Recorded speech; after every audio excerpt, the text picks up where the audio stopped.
سے بے گھر کر دیا ہے. 70 لاکھ فلسطینی جلا وطنی کی زندگی گزار رہے ہیں. اور اس وقت بھی صورتحال یہ ہے کہ کیمپوں میں حملے ہو رہے ہیں, مسجدوں پہ حملے ہو رہے ہیں, کھانا پینا بند کیا ہوا ہے, لیکن کوئی ایک فرد بھی فلسطینی ایسا نہیں ہے, غزہ کا کوئی مجاہد, کوئی انسان ایسا نہیں ہے, کوئی بچہ, کوئی عورت جو سرنڈر کرتا ہو, جو کہے کہ ہم اسرائیل کو تسلیم کرتے ہیں. تو انشاءاللہ فلسطینیوں کے جذبات کو یہ ختم نہیں کر سکتے, بلکہ ایک اسماعیل ہانیہ کی شہادت لاکھوں اسماعیل ہانیہ پیدا کرے گی انشاءاللہ. ہم پوری پاکستانی قوم کی طرف سے اور پوری امت کی طرف سے اسماعیل ہانیہ کو خراج تحسین پیش کرتے ہیں. اسماعیل ہانیہ نے ابھی 2 دن پہلے یہ اپیل کی تھی کہ ہم 3 اگست کو یوم اسیران منائیں گے, اور انہوں نے اپیل کی تھی کہ پوری دنیا جو ہزاروں کی تعداد میں جیلوں میں, اسرائیلی جیلوں میں بدترین سلوک کیا جا رہا ہے فلسطینی لوگوں کے ساتھ, اس کے حوالے سے آواز بلند کرے. تو انشاءاللہ ہم تو پہلے ہی اس کو اناؤنس کر چکے ہیں, 3 اگست کو یہ یوم اسیران فلسطین وہ منایا جائے گا. لیکن آج اس دھرنے میں ہم موجود ہیں اور وہ رہیں گے انشاءاللہ. اس دھرنا گاہ میں مغرب کی نماز ادا کریں گے, اور اس کے بعد لیاقت روڈ پہ جا کے ہم شہید اسماعیل ہانیہ کی غائبانہ نماز جنازہ بھی ادا کریں گے. اور میں اہلیان پنڈی اور اسلام آباد سے خاص طور پہ کہنا چاہتا ہوں کہ وہ اس عظیم مجاہد کو خراج تحسین پیش کرنے کے لیے اس نماز جنازہ میں بڑی تعداد میں شریک ہوں. ہم کچھ نہیں کر سکتے, اپنا یہ پیغام تو فلسطینیوں کو پہنچا سکتے ہیں کہ ہمارے دل ان کے ساتھ دھڑکتے ہیں. میں اس موقع پر عالمی طاقتوں بالخصوص امریکہ کی شدید مذمت کرتا ہوں, اور انسانیت کی طرف سے کرتا ہوں, اس لیے کہ اسرائیل انسانیت دشمنی کر رہا ہے اور امریکہ اس کو سپورٹ کر رہا ہے. ایک آدھ بیان زبانی جمع خرچ کے لیے جنگ بندی کے حوالے سے دیتے ہیں, لیکن پوری طاقت امریکہ اپنے ڈالرز کی صورت میں اور اسلحے کی صورت میں اسرائیل کو فراہم کر رہا ہے. اور جتنی دہشت گردی اسرائیل نے کی ہے اس کی پشت پر امریکہ ہے. یورپی ممالک میں سے کچھ ممالک نے تو اپنے ضمیر کے مطابق فلسطین کو تسلیم بھی کیا ہے اور اسرائیل کی مذمت بھی کی ہے. اسی طرح سے ساؤتھ افریقہ نے اپنا بہترین کردار ادا کیا ہے, لیکن بحیثیت مجموعی اسرائیل کو مغربی طاقتوں کی سرپرستی حاصل ہے. ہم اس کی بھی مذمت کرتے ہیں کہ فلسطینی, ایک ایک فلسطینی کے لہو میں امریکہ کا ہاتھ شامل ہے. اسرائیل کی طاقت ایسے کوئی طاقت نہیں ہے. لیکن ہم امریکہ سے کیا کہیں, یورپ سے کیا کہیں, جب ہم یہ دیکھتے ہیں کہ مسلم حکمران خاموشی اختیار کر کے اور اسرائیل کے ساتھ بینگیں بڑھا کے, معاہدات کر کے, تسلیم کر کے اسرائیل کو وہ طاقت فراہم کر رہے ہیں جس کی وجہ سے وہ ہمارے بچوں کو شہید کرتا ہے. اس طاقت کی وجہ سے جو مسلم حکمرانوں کی خاموشی ہے, یہ اسرائیل کی طاقت ہے. اس وجہ سے وہ ہماری عورتوں کو شہید کر رہا ہے. اس وجہ سے اس نے 85% غزہ کو تہس نہس کر دیا ہے. دیکھیں اسرائیل شکست کھا چکا ہے, کسی ریگولر آرمی کے ذریعے سے شکست نہیں کھائی, اس نے حماس کے ذریعے سے کھائی ہے. القسام بریگیڈ نے اس کو شکست سے دوچار کیا ہے. 7 اکتوبر کو اسرائیل ہار چکا ہے. اب وہ حماس سے نہیں لڑ پاتا, بلکہ وہ جو سویلینز ہیں ان پہ بمباری کرتا ہے. وہ اپنا بدلہ عام انسانوں سے لے رہا ہے, مظلوموں سے لے رہا ہے, پناہ گزین کیمپوں میں موجود لوگوں سے لے رہا ہے. اور اس کو یہ طاقت مسلم حکمرانوں نے عطا کی ہے. ان کی خاموشی, ایک فوج بنی تھی 40 ملکوں کی اسلامی فوج, اس کے بارے میں یہ طے کیا گیا تھا کہ یہ دہشت گردی کا مقابلہ کرے گی. تو یہ اسرائیلی دہشت گردی نہیں ہے اسلامی فوج کے پیش نظر. مجھے نہیں معلوم کہ اس وقت راحیل شریف صاحب نوکری پر ہیں یا نہیں ہیں, لیکن سوال تو پیدا ہوتا ہے کہ جب اتنے عہدے یہ قبول کرتے ہیں تو پھر اس کے بعد وہ کرتے کیا ہیں, مسلمانوں کے تحفظ کے لیے کیا کرتے ہیں.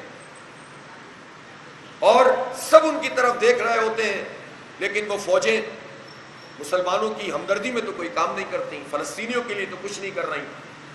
لہٰذا مسلم حکمرانوں کو کے پاس کوئی چوائس نہیں ہے سوائے اس کے کہ وہ مسلم امت کی ترجمانی کریں، فلسطینیوں کے ساتھ کھڑے ہوں، ورنہ یہ جو لاوا پک رہا ہے پوری دنیا میں، مسلمانوں میں بھی اور غیر مسلموں میں بھی، حتیٰ کہ انسانیت کے نام پر امریکہ میں لوگ احتجاج کر رہے ہیں، یورپ میں احتجاج کر رہے ہیں، آسٹریلیا میں کر رہے ہیں، پوری دنیا کے بعض امیر لوگ فلسطینیوں کے ساتھ ہیں، لیکن حکمران طبقہ اسرائیل کے ساتھ ہے۔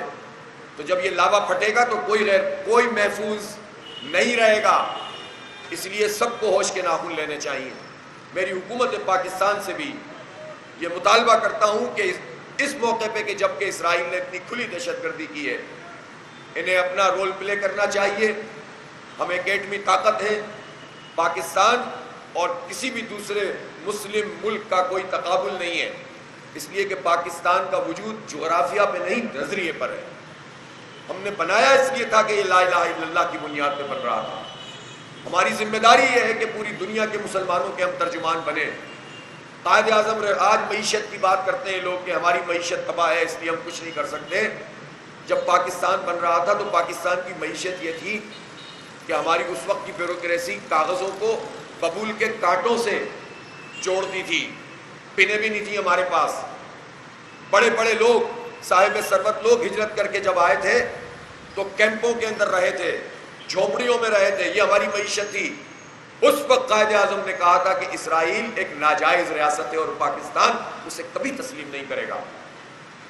اور پاکستان اور فلسطین کا جو ساتھ ہے، جو قرارداد پیش کی گئی 1940 میں، قرارداد لاہور یا قرارداد پاکستان جسے ہم کہتے ہیں، منٹو پارک جو مینار پاکستان ہے، بال پارک ہے، ایک قرارداد پاکستان کے حق میں تھی کہ جہاں جہاں مسلمانوں کی اکثریت ہے وہاں پر پاکستان بنے گا، تو دوسری قرارداد فلسطینیوں کے حق میں تھی کہ ان کی ایک آزاد ریاست ہونی چاہیے۔